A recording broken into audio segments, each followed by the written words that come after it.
Everyone, and welcome to this symposium on improving patient outcomes and experience in IBD.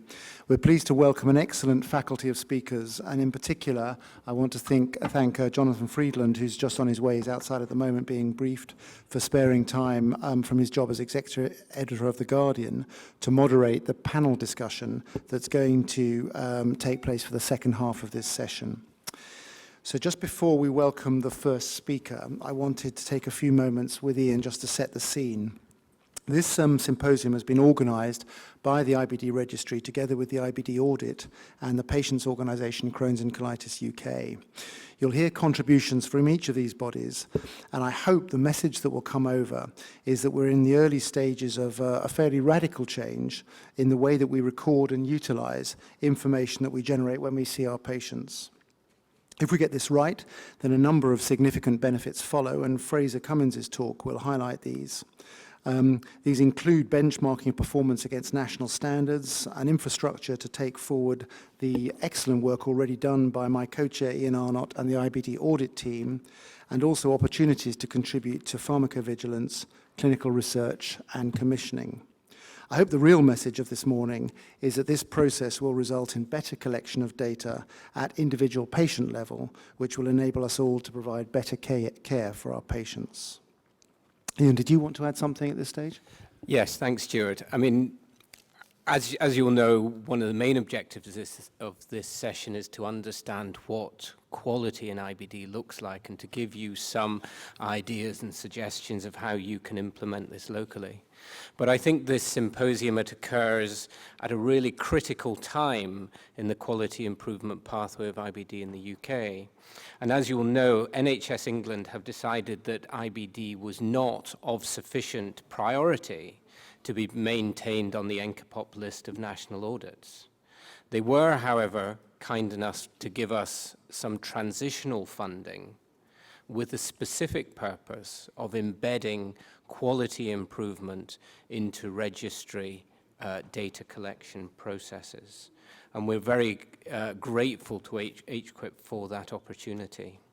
And I think we therefore have a fantastic opportunity to really revolutionize the way we collect and use data that should have the specific deliverable of being for the benefit of the people who use the services that we run.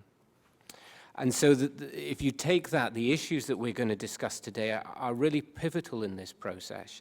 And from my own personal perspective, our interactions with our patients is really central to this process. Okay, so while the last few people are drifting in, I've just got a few housekeeping announcements. Please put your phones on silent. If you're tweeting, please use the hashtag IBD in the UK. All of this morning's presentations will be put on the registry website, and the address for that will be put up at the end of the symposium. We'll try and take a minute or two for questions at the end of each presentation, as we're going to move on to the panel discussion, which will be led by Jonathan Friedland for the second half. If you want to ask a question, please wait for a microphone, which will be passed to you, and introduce yourself. This section is interactive, so we're going to have a few questions.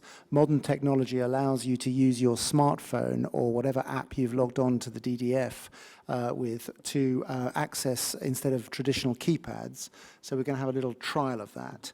If you go to your app, there's an icon on that. In my phone, it's the bottom left-hand corner. It may not be. It's called Interactive Sessions.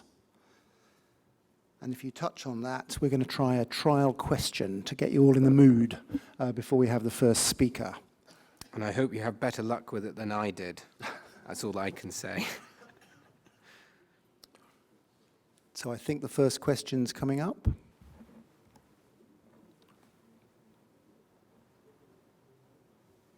Very good.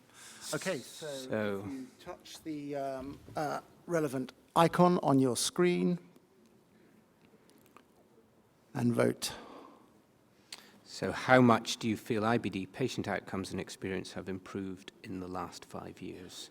Significantly, moderately, only a little bit, about the same, or deteriorated? Okay, system's working. think that's going to generate some interactive debate a bit later on in the session. Very good.